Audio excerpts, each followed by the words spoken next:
Amen. En tout cas, que Dieu vous bénisse. Et je suis content de voir certains visages. Vous savez, il y a certains visages, quand on les voit au fil des ans, on se dit, ah, il y a des personnes qui restent fidèles pour soutenir le pasteur de la maison. Et je sais que Dieu va vous bénir. Et je voudrais qu'on puisse acclamer le Seigneur pour pasteur Anna.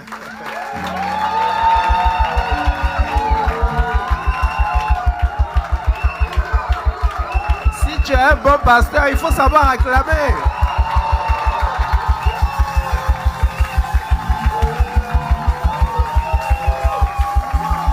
Alléluia. Amen. Bon, Anna, le temps d'acclamation, le retire de mon temps, tu as compris? On va rester dans cette position, on va lever les mains vers le Seigneur et lui demander de tous nos cœurs qu'il nous fasse la grâce de l'entendre, de l'écouter ce matin. Que ce matin, on puisse vraiment recevoir de lui, parce que quand on reçoit du Seigneur, ça change nos vies, ça transforme nos cœurs. Et ça nous donne d'avoir une autre manière d'interpréter les circonstances de nos vies, ou une autre manière même d'interpréter la parole de Dieu, de sorte à ce que Dieu puisse nous conduire vers notre destinée. Ensemble, parlons à notre Seigneur. Holy Lord, in my andai disayan kiloway, mi anda da I Lord in Tayanta ko mahamdai disawan, the Lord in the I am by the lady and the yan I disawan. Kiloway the mama on the Lord in the Silo in the I am by the sound, way on the Lord in the ID so. Mikayando, Talayan and I disamdo. Palayana waiting the Monta Kayan, I waiting the ID shoulder, Molo in the island, Sayana, Amtaka on the low in the island, the side, Silo in the Mahonda, Tayan died the Sambakayan, to the leader the 80 south, Mount the low in the iron, I desayan, the cow on the mouth, the light is saying, Sayon, low in the ando, Payana I desaw the I desaw, the Kayana Malot in the underway. Seigneur, Seigneur, Seigneur, Seigneur, Seigneur, oh que oui, nous avons besoin de toi, besoin de ta présence, Esprit de Dieu. Toi qui donnes la vie, toi qui sais toutes choses, toi qui nous connais mieux que nous-mêmes, toi qui as les paroles de la vie, viens nous enseigner, viens nous instruire, ouvre nos cœurs, dispose-nous à recevoir de toi, à comprendre ton instruction et à savoir comment la mettre en application. Jésus est en ta main. Saint-Esprit, sans toi, nous ne pouvons rien. Toi qui dois nous enseigner toutes choses, viens dans ta grâce, viens nous conduire, viens conduire chacun de nos pas. Holy Lord, Payindikaya, wait in the Ambai, the Lord in the eye, the Sayanai, the Samtakaila, Baham, the Lord in the Baayanai, the Lord in the Mighty Sea, and I the Sao. Oh Lord in the Maamdakaya, Nahamdai, the Sunday. Jésus, nos regards sont fixés sur toi. Nos regards sont fixés sur toi. Oh, comme des fils, nous venons vers toi. Comme des filles, nous venons vers toi, Seigneur. Le regard tendu, le regard fixé, fixé sur ta main, fixé, Seigneur, sur ta parole. Jésus, nous avons besoin de toi. Viens nous parler, viens nous parler, viens nous parler. Conduis ces instants, conduis ces instants, conduis ces instants, conduis ces instants, conduis ces instants. Holy Lord, in my hamdai this someday. Kelowed in my hamdai this sayana, my hamdawo in my eye this sayan to koroba. Lai this sayana this samdo, parawed in the eye this someday. Saint-Esprit, nous avons besoin de toi. Nous avons besoin de toi. Merci, Seigneur. Merci, Jésus. Nous prenons entièrement le contrôle. Merci, Saint-Esprit. À toi seul soient les honneurs, à toi seul soit la louange, la célébration. Reçois nos honneurs, Seigneur, parce que tu le mérites. Merci, Seigneur, de prendre ces acclamations en signe de reconnaissance pour ta fidélité dans nos vies, en signe de reconnaissance pour ta bonté dans nos vies. Merci Jésus. Amen. Amen. Salut ton voisin, ta voisine, ton voisin de gauche, de droite, de devant, de derrière.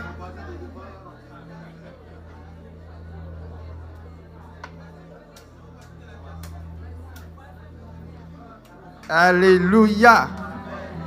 Merci à l'équipe de louange. Merci, que Dieu vous bénisse.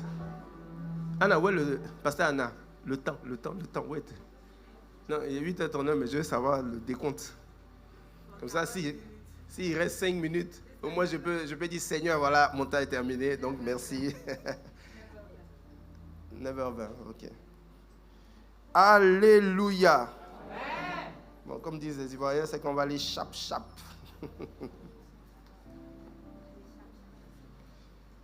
Le thème de mon message est un peu étrange quand même. Il n'y a pas trop longtemps, j'écoutais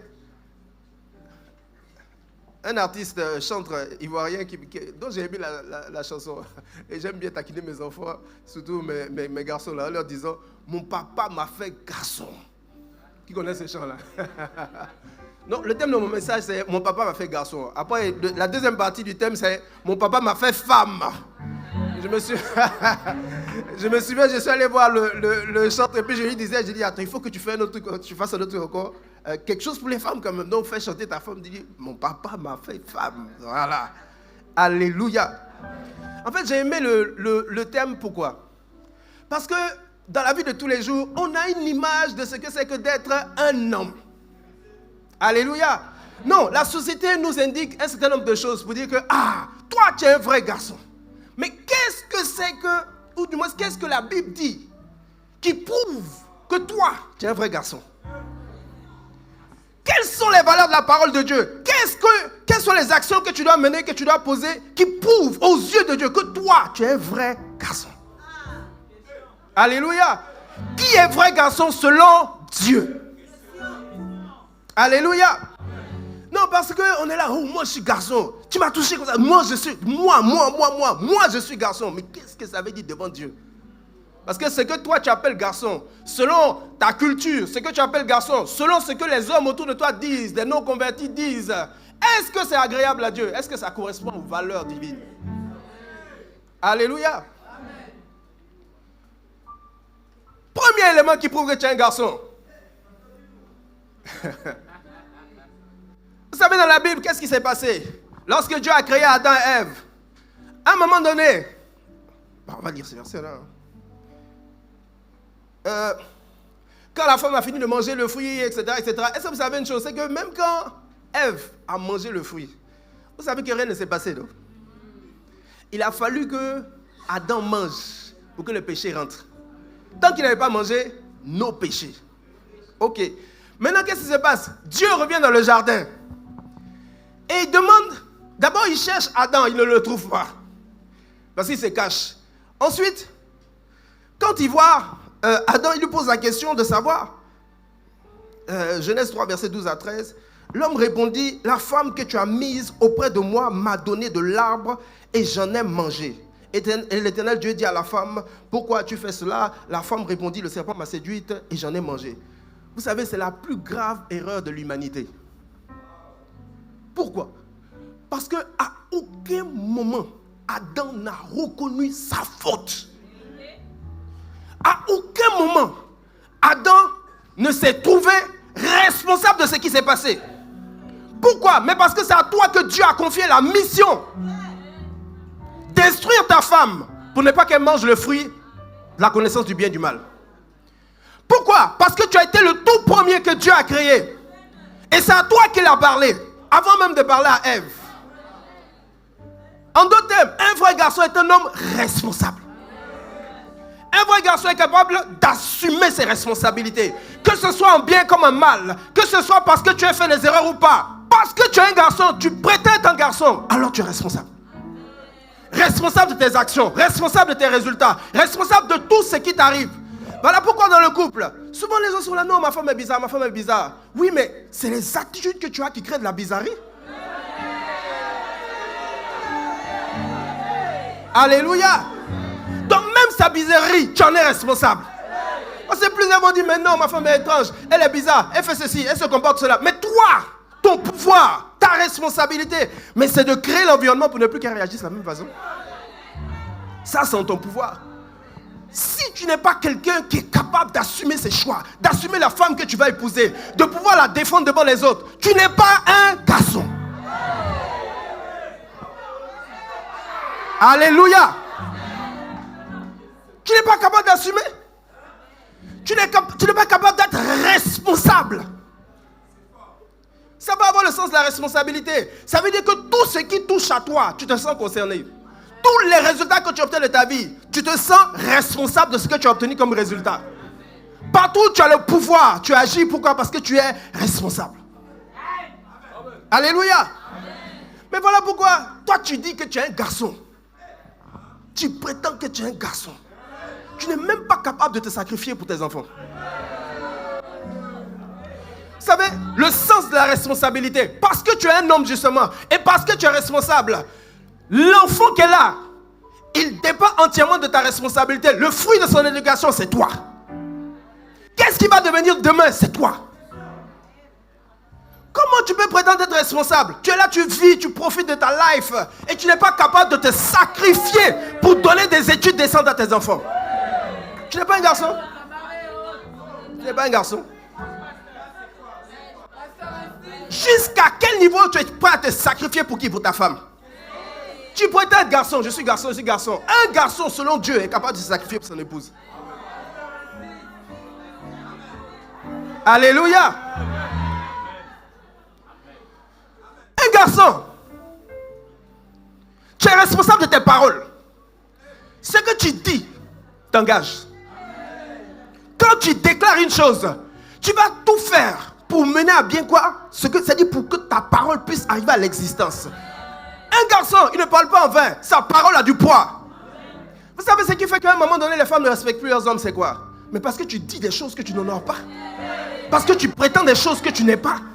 Parce que tu fais des choses, tu dis, tu proclames devant tout le monde et après tu n'agis pas. Mais voilà pourquoi tu perds le respect. Et avec ça, tu dis que toi tu es un garçon. Un garçon, sa parole a du poids. Quand il dit une chose, parce qu'il a pris le temps de mûrement réfléchir, ses paroles ont du poids. Voilà pourquoi tu t'engages à la mairie. Mais c'est un engagement à vie. Un garçon, tu dois être capable d'honorer les paroles que tu as dites. Et ce, quel qu'en soit le prix à payer. Pourquoi? Parce que tu es un garçon.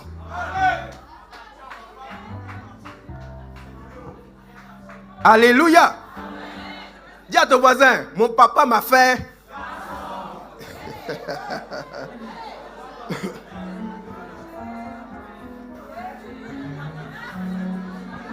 Un garçon selon Dieu, la Bible dit que toi en tant qu'homme, tu dois être capable d'aimer ta femme au point d'être prêt à te sacrifier. Qu'est-ce que ça veut dire? En tant qu'homme, tu dois savoir aimer.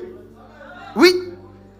Tu dis que tu es garçon, mais tu es incapable de faire en sorte que ta femme soit heureuse. Tu dis que tu es garçon, tu es incapable de lui apporter l'affection dont elle a besoin. Vous savez, les gens sont là, tu es garçon, donc ça veut dire que tu vois, les trucs qu'on dit, ce sont les chichis de blanc. Selon Dieu, si tu es garçon, tu dois être capable de faire en sorte que ta femme se sente aimée. Alléluia. Non, mais parce que on est là, on dit non, je suis garçon, donc je ne pleure pas. Je suis garçon, donc les trucs de je t'aime, tout ça, nous on n'est pas dedans. Non. Selon Dieu, c'est la preuve que tu n'es pas encore un homme.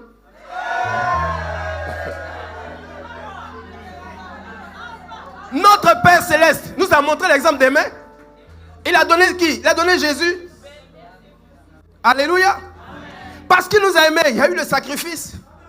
Et chaque jour, nous avons la preuve que nous avons un Père aimant. Donc, je suis garçon, je ne pleure pas. D'accord, il ne faut pas pleurer. Mais tu dois être un modèle capable de donner de l'affection à ses enfants. Alléluia. Non, tu dois être capable d'aimer ta femme. Tu dois être capable de l'aimer. Et vous savez, quand je dis être garçon, ça veut dire quoi? Ça veut dire que tu dois être capable d'aimer quelles que soient les circonstances. Oui, tu es garçon, non? Ça veut dire que qu'elle agisse bien ou mal, toi, tu l'aimes. Non, tu es garçon, non?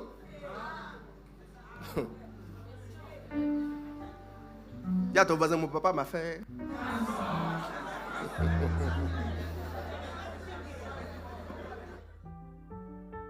Tu es garçon, en train de gonfler ta poitrine. Oh, moi. Est-ce que tu sais que tu dois être le premier pourvoyeur de ta maison?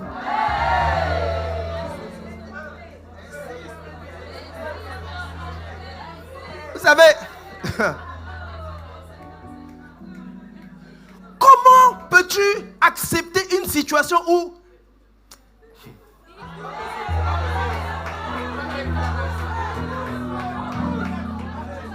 c'est-à-dire que tu es chez toi à la maison, tu payes rien. C'est-à-dire que tout ce que tu fais, c'est quoi? C'est manger, dormir. Alléluia. Et ça ne te dit rien. Mon ami, tu n'es pas un...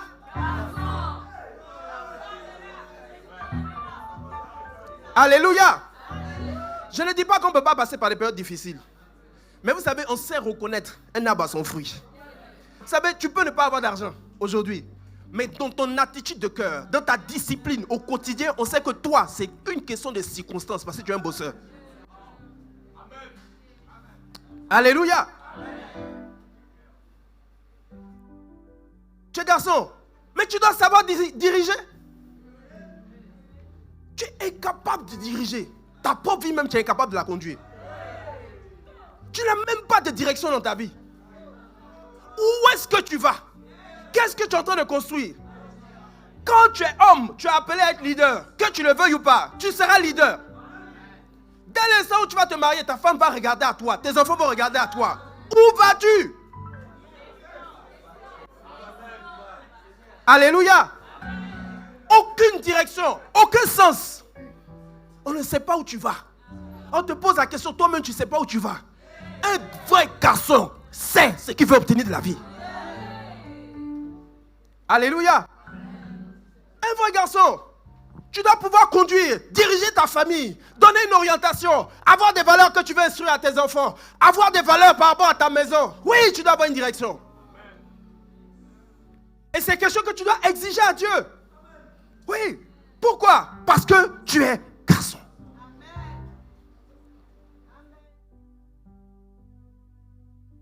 Alléluia.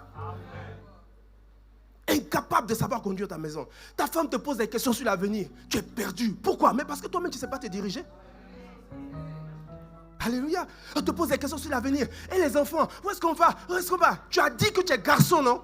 En tant que garçon, tu dois donner une orientation. Et j'ai constaté une chose. C'est que c'est un besoin naturel pour ta femme et tes enfants de savoir qu'il y a une orientation. Pourquoi? Parce que cela apporte la sécurité. Et si tu es garçon, c'est ton rôle. Alléluia. Non, il y a un sens. Il y a un sens dans lequel tu dois partir. Et vous savez, même si le sens n'est peut-être pas clair, il faut quand même donner un sens. Même si en cours de route tu te trompes, malgré le fait même que ce soit peut-être pas le bon sens au début, Dieu va t'orienter pour que le bon sens, vous tombiez sur le bon sens. Mais il faut quand même une direction. Alléluia. Tu dis que tu es garçon. Parce que souvent dans notre culture, là, le garçon c'est le gars qui on doit le servir. C'est le king, le roi. Mais tu sais c'est qui le vrai garçon selon Dieu? Le vrai garçon, son leadership, c'est un leadership de service. Si tu n'es pas capable de t'abaisser pour servir ton épouse, tu n'es pas un garçon. Et Dieu regarde comme ça et puis il dit, ça c'est pas un homme ça. Toi tu es là, moi dans ma maison. Je me rappelle, dernièrement j'ai vu des vidéos là, le gars, il est assis en train de manger et puis au moment où il doit débarrasser, il se lève et puis il regarde son alliance et puis il se rassoit et puis il dit à sa femme, prends l'assiette. Parce que selon ta culture, c'est ça un vrai garçon. Mais selon Dieu, le vrai garçon, c'est celui qui est capable de l'aider par le service. Tu es capable de te mettre au service de ta femme. Tu es capable de te mettre au service de tes enfants. Oui. Il arrive des fois tes enfants te demandent des services. Mais tu ne dis pas, vous l'arrêtez de me fatiguer, de me fatiguer. Mais ton leadership, c'est ça. C'est ça être un garçon. Alléluia. Il y a ton voisin, un vrai garçon.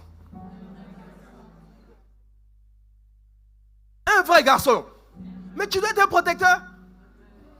Incapable de protéger ta femme. Partout où on passe sur la critique, on retrouve tes paroles dedans. Comment ça se fait? Un garçon, tu dois être capable de protéger tous ceux qui sont sous ta couverture. Tous ceux, oui. Tu dois être capable de tous les protéger. Personne ne doit pouvoir attaquer ceux qui sont sous ton leadership. Pourquoi? Mais parce que tu es un garçon. Tu es un protecteur, tu es un défenseur. Et le comme c'est que tu es capable de défendre même lorsqu'ils ont tort. Pourquoi? Parce qu'ils sont sous ta couverture, tu as le devoir de les protéger. Même si après tu dois corriger, tu as le devoir de les protéger. Et tout le monde doit savoir que parce qu'ils sont sous ton leadership, on ne doit pas les toucher. Tu dis que tu es un garçon, non? C'est ça un garçon. Mais toi, dès qu'il y a une attaque, tu te défiles. Dès que tes parents discutent, ils critiquent ta famille. Oh, c'est ma maman qui a dit, c'est mon papa qui a dit. Hey, où es-tu, garçon? Incapable de protéger. Ton rôle, c'est d'être un protecteur. De garder contre les attaques de l'ennemi, de Satan, oui. Mais aussi contre les attaques des personnes qui sont autour d'eux. Contre les mauvaises influences pour tes enfants. Tu es le protecteur. Alléluia. Et je vais insister sur ce point. Vous savez, il y a des endroits où tout homme, tu vois, on doit être humble. Mais il y a un endroit où j'accepte que tu aies de l'ego. Alléluia. En tant qu'homme, en tant que garçon, tu dois avoir de l'ego. Le travail. Tu dois être le plus grand travailleur de ta maison. C'est quelque chose que tu ne dois jamais tolérer. Que tu sois moins travailleur que les personnes qui sont autour de toi, dans ta famille, dans ta maison. Parce que tu es le garçon. Non. Là, je t'autorise. Tu dois être le plus grand travailleur de ta maison. Oui. Comment peux-tu accepter d'être dans une condition où tu ne fais absolument rien de tes 10 doigts? Rien. Mais avec ça dehors, tu te gonfles la poitrine. Non, moi je suis un garçon, mais parle pas comme ça, parle comme ça. Toi, tu es qui même devant Dieu? Incapable de fournir l'effort nécessaire pour pouvoir à ta maison. Incapable de fournir l'effort nécessaire pour être un modèle dans le travail. Quand tes enfants te regardent, ils te trouvent paresseux. Ta femme te regarde, elle te trouve paresseuse. À cause de ça, ça te crée des problèmes de couple. Parce qu'elle regarde, elle est découragée. Elle a l'impression que tout repose sur elle. Elle se bat toute seule. Elle fait tout dehors. Elle veut se sacrifier. Mais toi, tu fais quoi? Vous savez, souvent on est là. Même dans la prière, les chrétiens sont trop spirituels. Il y a ce oh, voilà. Quand ça va chauffer, on va prier, on va prier. Quelle prière ça? Lève-toi, va te battre. Lève-toi, va te battre. Non, tu dois être le plus travailleur de ta maison. Et ça, tu dois... C'est-à-dire qu'il faut que ça fasse partie. Ça doit te piquer. Oui. Ça doit te piquer. Vous savez, la société a fait que maintenant les femmes travaillent. Oui. Mais toi, garçon, tu dois être travailleur.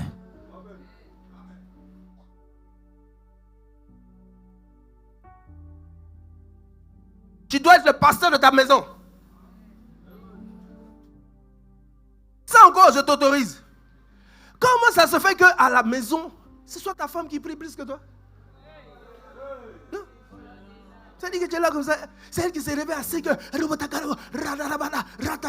Même quand on ouvre la Bible, c'est elle qui connaît tous les versets. Toi, tu es là, tu dis, mais ça c'est dans quel verset? Ça c'est dans... Toi, tu es le pasteur de ta maison. Ton niveau doit augmenter. Et je suis le garçon, je suis garçon. Quel garçon ça? Devant Dieu, tu es censé être le pasteur de ta maison.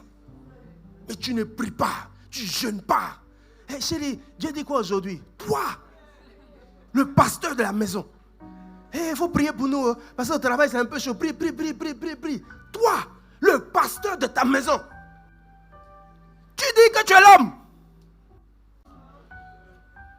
Incapable de méditer plus qu'elle. Ton niveau de connaissance de la parole de Dieu est trop mince, faible. Tu lis même pas ta Bible. Alléluia. Aucune consistance spirituelle. Pourtant Dieu dit que tu es le pasteur de ta maison. Ta famille doit voir Jésus-Christ à travers toi. Oui. Le Christ, il se forme en toi comment? Mais par la prière et la méditation. Mais tu ne pries pas, tu ne médites pas.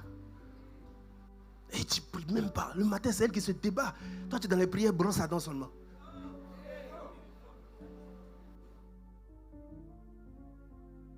Et mon dernier point sur l'homme. Tu es garçon, non? Un vrai garçon doit avoir la capacité de s'humilier.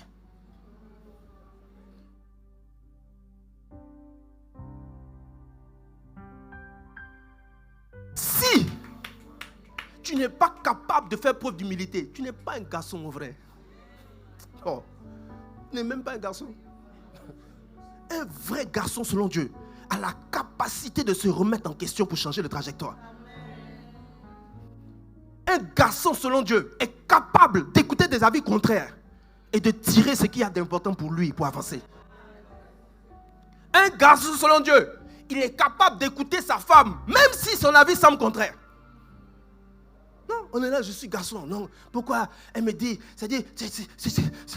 c'est contraire. J'ai dit on fait ça. Mais justement, être vrai garçon, c'est d'être capable de remettre en question même la décision que tu as prise pour t'assurer qu'elle entre dans le bon sens. C'est ta capacité à savoir écouter tous ceux qui sont autour de toi. Parce que ce que j'ai vu, c'est que souvent, j'ai vu des couples où tu vois la femme qui prospère et puis tu vois l'homme qui est moisi. Et chaque fois ma femme me disait, elle dit non, c'est que l'homme n'est pas assez humble. Je lui disais non. Mais après, quand je suis rentré dans tous ces couples, tu discutes avec l'homme, mais il a un ego mal placé. C'est-à-dire, sa femme lui donne les bons conseils pour réussir sa vie professionnelle. Mais comme c'est sa femme, non, c'est son ego. Lui, devant elle, jamais. C'est comme s'il perdait la face. Mon ami, si tu es garçon, tu dois être capable d'être humble. Parce que c'est ce qui a de la valeur aux yeux de ton Seigneur. La Bible parlant de Jésus-Christ, la Bible dit qu'il s'est dépouillé lui-même pour devenir comme un simple homme. Mais c'est ça, garçon. Avoir cette capacité de pouvoir s'effacer devant les autres. Pour faire quoi? Pour tirer le maximum. Alléluia. Il y a ton voisin, mon papa m'a fait.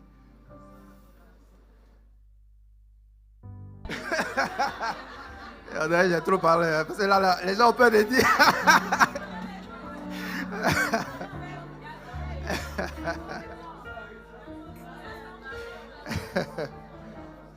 Alléluia. Il y a les coudes qui doivent être cassés. Il y a des images qu'on se fait de l'homme. Mais est-ce que ça correspond à l'image du ciel? Alléluia. Et souvent, l'ego mal placé des hommes. Mais c'est ce qui te retarde. Tu n'es pas au courant. Mais c'est ce qui te retarde. Parce qu'assez souvent, Dieu place toujours des bonnes personnes autour de toi pour te donner la bonne parole. Mais à cause de ton orgueil, moi, on ne me parle pas comme ça. Hey, je me rappelle une fois d'un frère là qui dit que non, que lui, quand même, lui, il a 15 ans de mariage, que même si ça ne va pas dans son couple, que ce n'est pas un pekbero de 3 ans de mariage qui va venir lui parler. J'ai dit, mon ami, le pekbero là, il y a petit qui fait que son mariage réussit, que toi tu n'as pas.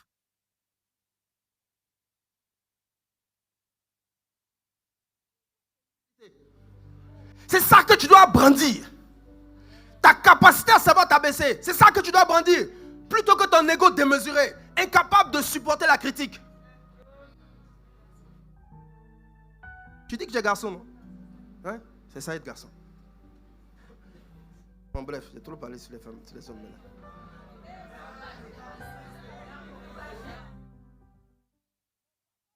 Femme.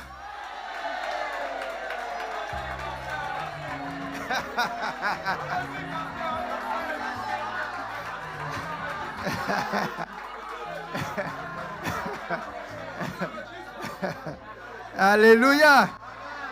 Alléluia. La façon dont les hommes sont trop contents, ça va couper l'inspiration.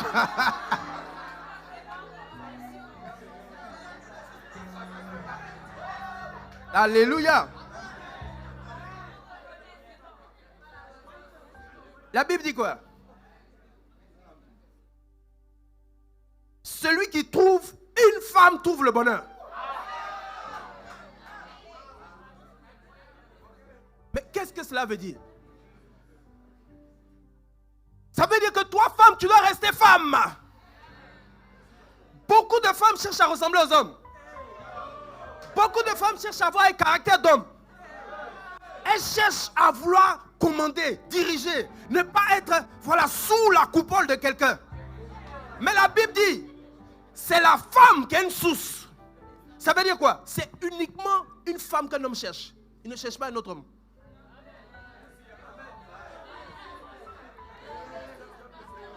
Parce que tu vois beaucoup de femmes, à cause des circonstances qui sont devenues dures, ce n'est pas ton rôle d'être dur. Ou parce que elles ont été blessées. Elles veulent faire comme les hommes, avec de l'infidélité. Dieu cherche une femme. Tout homme cherche une femme. Et souvent quand ils se mettent dans des positions de leadership, elles veulent faire comme les hommes. Non! Ta bénédiction se trouve derrière ta nature de femme. Non, parce que souvent tu vois des femmes, dès qu'elles commandent, elles deviennent autoritaires. Tu ne comprends pas leur niveau de dureté. Pourquoi? Parce qu'elles veulent être comme les hommes. Non! Tu as le leadership féminin. Et derrière ce leadership-là se cache toute la bénédiction de Dieu.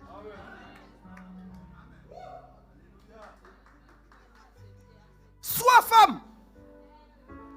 Donc quand tu regardes tous les mouvements féministes, entre guillemets, bon, je ne dis pas que tout est diabolique dedans, mais il y a une bonne partie qui distrait les femmes. Du genre, tu es homme, j'ai droit à ça, moi aussi j'ai droit à ça. Non! Garde ta position de femme.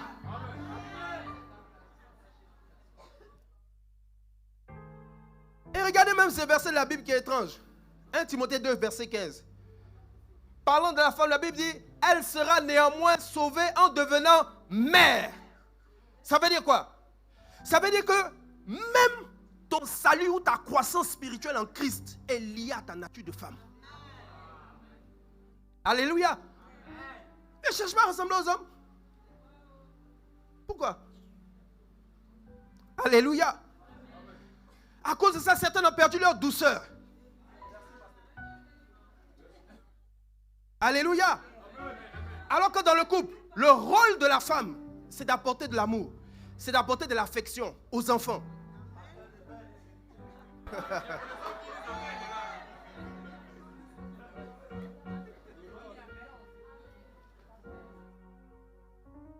Alléluia.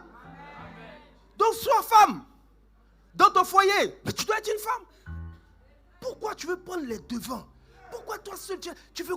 C'est-à-dire, non, laisse-moi. On va diriger ce foyer. Parce que je trouve que tu es un incompétent.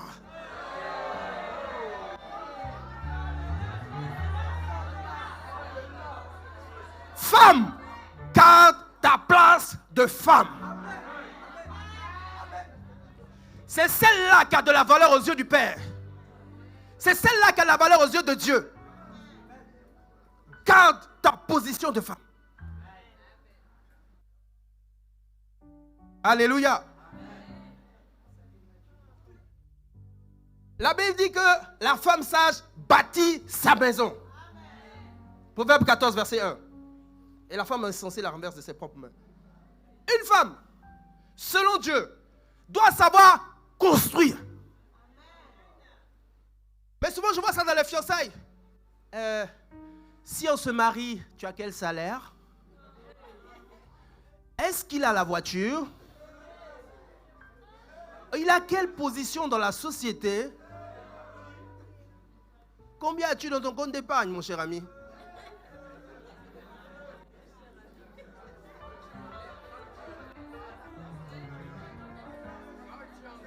Toi, femme, ton rôle, c'est de construire. Ton rôle, c'est de bâtir. Ça veut dire quoi? Vous savez, une fois, je lisais un truc comme ça qui m'a fait un peu rire. Où, bon, je ne sais même pas si c'est une histoire vraie. Barack Obama et sa femme sont allés dans un McDo. Et arrivé là-bas, le gars qui servait au McDo, c'était un ancien ami de Michel. Je crois qu'il avait été son copain ou un truc comme ça. Et Barack Obama, bon, c'est une histoire, je ne sais pas si c'est vrai, dit à sa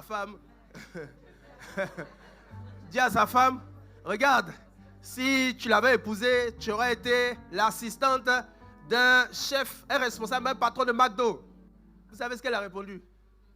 Elle lui a dit, non, j'aurais été la femme du président des États-Unis.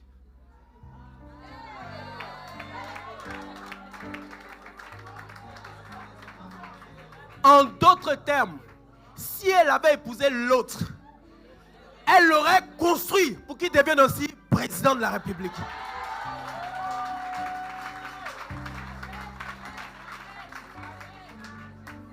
Mais beaucoup de femmes ne comprennent pas qu'elles doivent construire. Elles cherchent des situations finies. Une vraie femme a la capacité de bâtir, de bâtir la carrière d'un homme, de construire l'avenir d'un homme. Vous savez, une réussite, ça se bâtit, ça se construit à deux. Vous savez souvent pourquoi les hommes sont attachés à leur femme? Parce qu'ils voient en elle un élément essentiel de leur réussite. Mais toi, comment est-ce que tu te positionnes? Alléluia. Quand il te regarde, c'est-à-dire il te voit comme de la fatigue même. C'est-à-dire il te regarde et dit, hé, elle est là encore. Qu'est-ce qu'elle va encore me dire?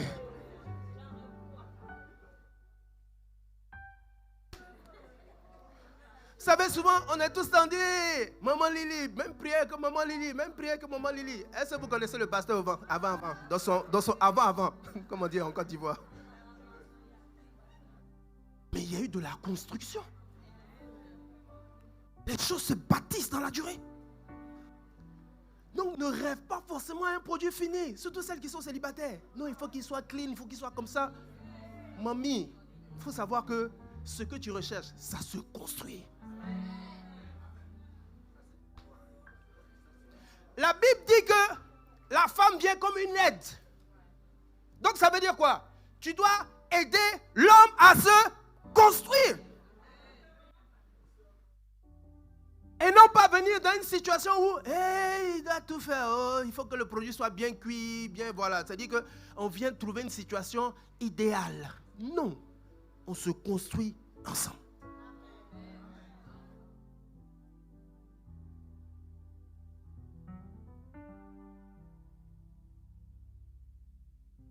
Une vraie femme n'a pas besoin de mettre ses attributs en valeur pour attirer un vrai homme. Non? Hein? Mais regardez ce que le monde enseigne. Qu'il faut être sexy, là comme ça tous les hommes vont te regarder. Mais quel type d'homme va te regarder?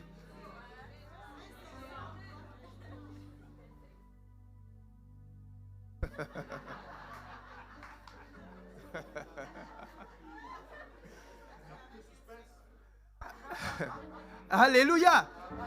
Oui.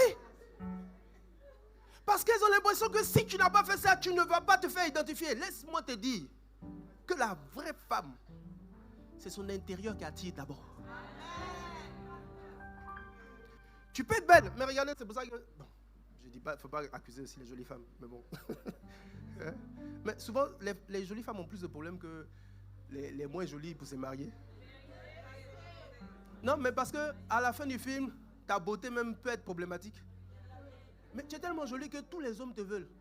Et dedans, là, tu as des gens bizarres. Tout est mélangé. Pour avoir ton discernement, mais c'est compliqué. Donc souvent, quand tu as une beauté moyenne, même tu te maries plus facilement que celle qui a une beauté extraordinaire. Alléluia. Non. Et puis, il ne faut jamais bâtir une relation sur ton corps physique. Souvent, j'aime bien rigoler. J'ai dit aux jeunes filles, est-ce que vous avez vu les photos de vos mamans avant? Est-ce que vous voyez comment elles s'habillaient avant? Souvent, les mamans, quand elles n'étaient pas converties, même ma mère, comme ça, souvent, elle montre ses photos. J'ai dit, maman! Tu vois les mini-jupes et tout. J'ai dit, oh, heureusement, Jésus t'a attrapé. Hein? Mais aujourd'hui, comment elles s'habillent? Elles toutes sont en boubou. Pourquoi? Mais parce que le corps a changé. Il y a des choses que tu ne veux plus montrer. Pourquoi? Mais parce que chaque enfant a laissé sa trace.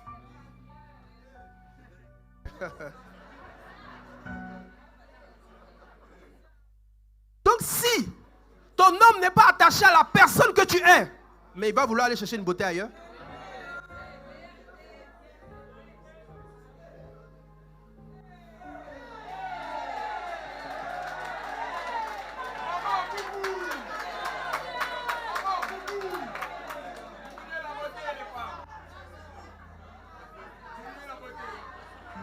Alléluia.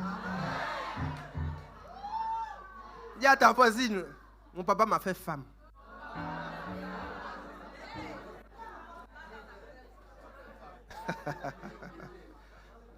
Toute femme doit comprendre qu'elle a de la valeur. Parce que si tu n'as pas conscience que tu as de la valeur, tu vas te vendre au premier venu. Si tu n'as pas conscience que ton homme doit payer un prix pour t'avoir, tu ne risques pas d'avoir l'homme de ta vie. Parce que plus tu connais ta valeur, contrairement à ce que tu penses, c'est là même que le prix de ton kilo va augmenter. Plus toi-même tu as conscience. Mais souvent ça me fait rire quoi. Tu vois des... Attends, quand on était baïens, non, il y a très longtemps. Mais souvent il y avait des filles, tu ne comprends pas. La fille elle n'est même pas jolie même. Mais tu vois tous les gars en Mercedes, tout ça, qui veulent, c'est-à-dire, voilà quoi. Maintenant après quand tu regardes la fille, elle n'est pas jolie. Hein, mais la manière dont elle se tient, la manière dont elle marche, la manière dont elle parle. Je dis, mais tu te dis, mais elle compte sur quoi même? Mais c'est cette question-là qui fait que tous les hommes veulent savoir, mais comment elle est, et puis elle a ce niveau d'assurance, malgré le fait qu'elle ne soit pas jolie. Parce que les hommes aiment les personnes, c'est-à-dire les femmes qui se donnent de la valeur. La Bible, parlant de l'homme, dit que quoi? Il doit être prêt à mourir pour qui? Comme Christ est mort pour l'église, pour sa femme. Mais ça veut dire quoi? Ça veut dire qu'il doit voir en toi un tel niveau de valeur que la mort n'est rien à ses yeux pour t'obtenir. Et tant qu'il n'a pas conscience de cette valeur, il ne saura pas créer l'environnement et l'atmosphère pour que tu sois heureuse. Donc, en tant que femme, tu dois avoir conscience de ta valeur. Parce que la Bible dit que celui qui a trouvé une femme a trouvé quoi? Un trésor. Un trésor. Mais si toi-même tu ne considères pas le trésor que tu es, qui va considérer que tu as un trésor? Alléluia. Non, pour avoir accès à ton corps, il y a un prix à payer. Oui. Pour avoir accès à ton corps, c'est-à-dire ne permet pas à n'importe qui d'avoir accès à ton corps. La Bible a émis des conditions. D'abord, il doit prendre un engagement à vie à travers le mariage. Et pas bon mariage, on est deux, seulement trois. Non, devant toutes les familles, devant tout le monde. C'est un engagement en tant que garçon qui doit prendre devant tous un engagement à la fidélité à vie avant de toucher à ton corps. Pourquoi? Mais parce que tu es précieuse. Parce que tu vaux de l'or. Et parce que Jésus t'a tellement valorisé qu'il a accepté que son fils unique meure à la croix pour toi. Parce que tu as trop de valeur à ses yeux. Vous savez, souvent j'aime me dire, l'amour de Jésus là, est tellement fort. Ça dépasse pour les hommes. Donc lui, il te regarde et puis il dit, garde-toi dans la pureté. Pourquoi? Parce que tu vaux cher. Donc pour lui-même, celui qui va oser toucher à ton corps, lui-même Dieu, il estime que ce gars-là doit être digne.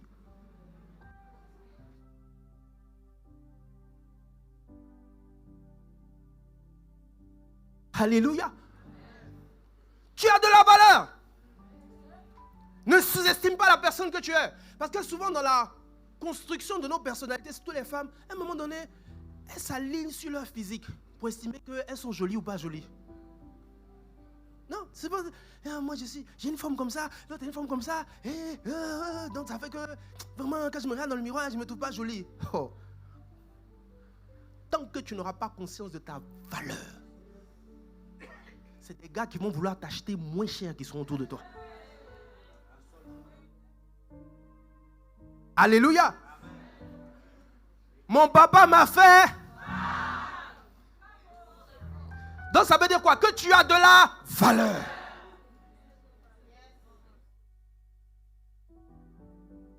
Une femme. Tu es femme, non? Tu dois savoir apporter la paix. Vous savez, c'est aujourd'hui même que j'ai découvert ça.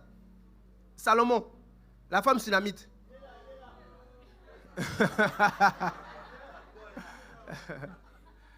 Est-ce que vous savez que la sunamite, justement celle que Salomon aimait, son nom s'est tiré de Shalom. Ça veut dire que son nom veut dire paix. Et regarde tout ce que Salomon a dit sur elle.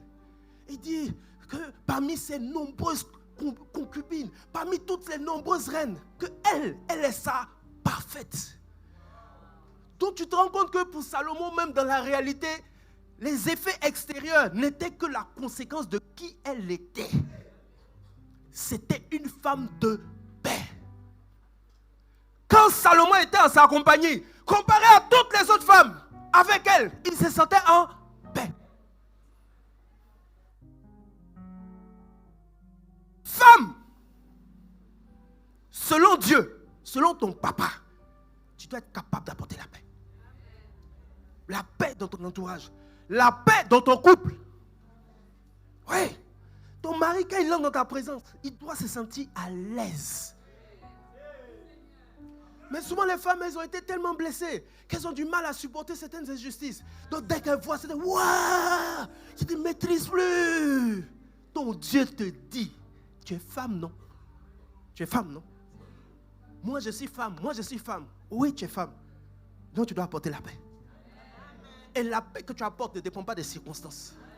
La paix que tu apportes ne dépend même pas du comportement de ton homme. Ça fait partie de ta nature. En tant que quoi? En tant que femme. Alléluia. Donc souvent vous voyez des femmes, elles sont pas confiancées, mais tu les vois là. Wow, si tu as marché sur leurs pieds, t'es qui espèce de... Si tu regardes tout ce qui sont dans sa bouche, tu dis mais wow. Cette femme-ci, tu n'es pas mariable. Tu n'es pas au courant. Je te donne l'information. Tu n'es pas mariable. Même le gars qui va t'épouser, c'est qu'il est suicidaire.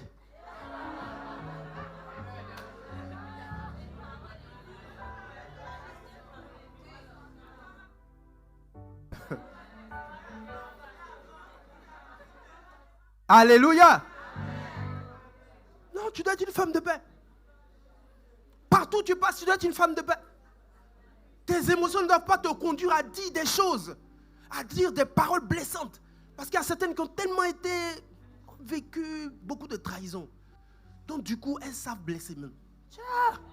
C'est-à-dire que souvent les hommes, vous savez les hommes là, quand vous voyez, et je ne dis pas c'est interdit de toucher une femme, mais souvent quand vous voyez dans les couples l'homme qui réagit et puis qui dépasse même certaines bornes là, mais souvent c'est parce que la femme, ce qu'elle lui a dit là, c'est pire qu'un coup de poing. C'est-à-dire elle a taillé sur un truc là, patate, mais l'humiliation totale en live. Donc comme il ne peut pas parler comme toi, son dernier recours, c'est la force. Alléluia. Tu dois être une femme de paix. Mais voilà pourquoi avant de te marier, s'il y a de la colère, des sentiments d'injustice, de la trahison, il faut que tu guérisses. Sinon tu ne pourras pas être une bonne femme. Tu ne seras pas une bonne femme pour ton mari. Tu ne seras pas une bonne femme. Une bonne femme doit savoir se taire.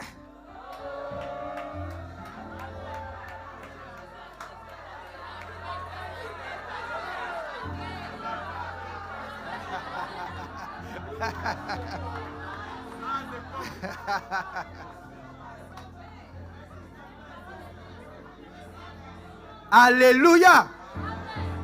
Oui, parce que quand elle regarde là, entre elles, c'est normal de parler quand il y a une situation. De dire, d'expliquer. De dire, mais non, mais pourquoi tu fais comme ça? Oh, d'expliquer tout ce qu'il y a sur la terre. Et pourtant, regardez ce verset-là. La Bible dit, 1 Pierre 3, verset 1 à 5. Femmes, soyez de même soumises à vos maris, afin que, si quelques-uns n'obéissent point à la parole, ils soient gagnés sans parole, par la conduite de leurs femmes, en voyant votre manière de vivre chaste et réservée. Gagnés sans parole. Parce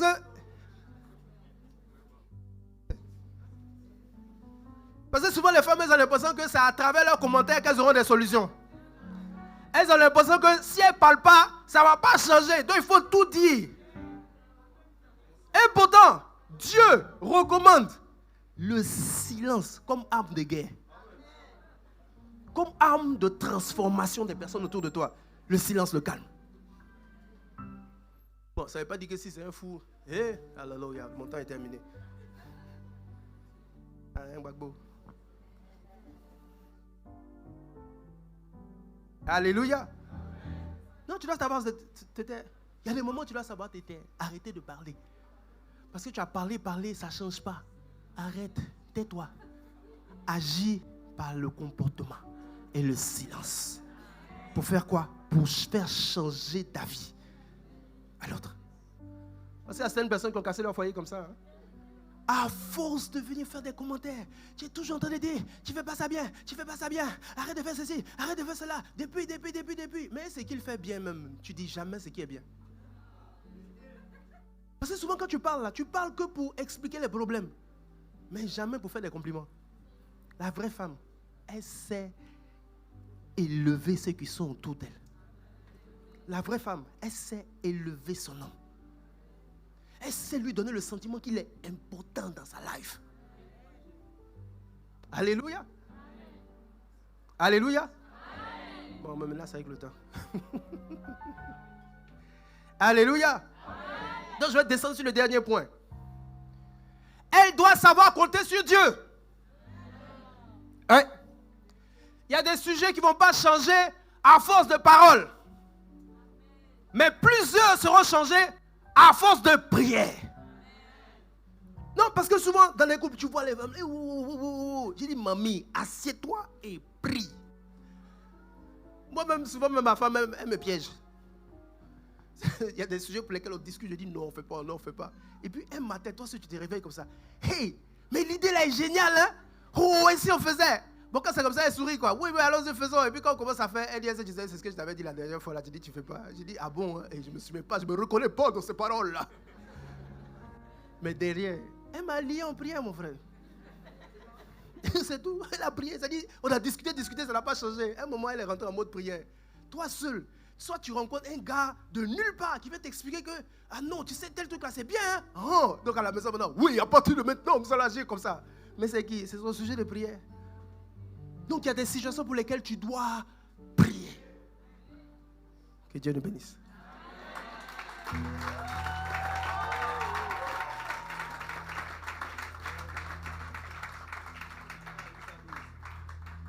Non, mon papa m'a fait. Et puis de l'autre côté, mon papa m'a fait. Ah, dans les garçons, ils parlent plus fort. Alléluia. On va se dire debout et on va prier le Seigneur.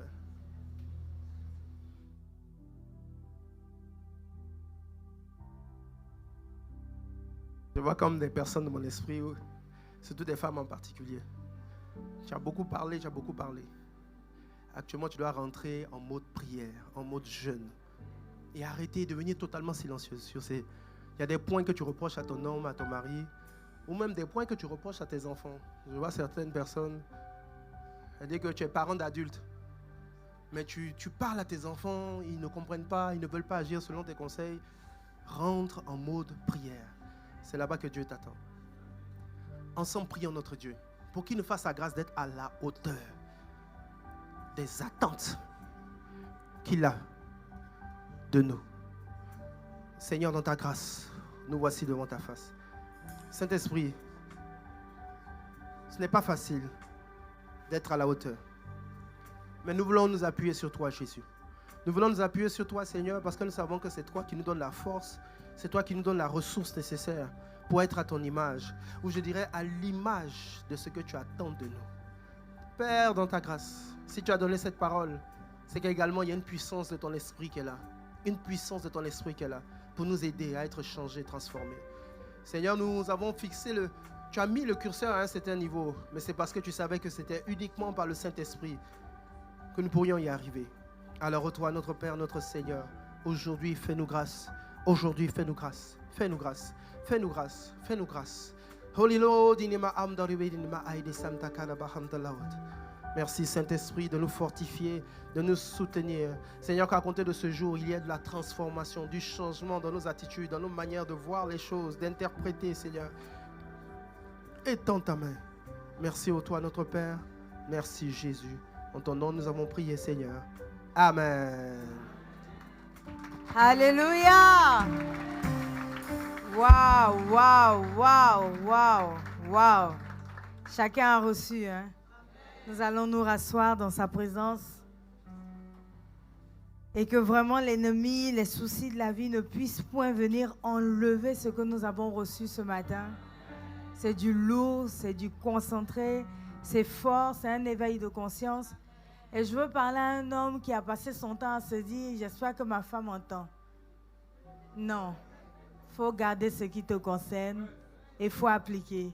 Et je veux parler à une femme qui a passé son temps à se dire, oh, si mon mari était là. Non, il faut garder ce que toi, tu as reçu pour toi et il faut l'appliquer. Parce que dès lors que tu commences à penser plus à ce que l'autre doit faire, tu éteins l'action de Dieu dans ta vie. Parce que tu ne regardes plus à ce que Dieu doit faire en toi, mais tu es concentré sur l'autre, donc tu perds la grâce. Amen.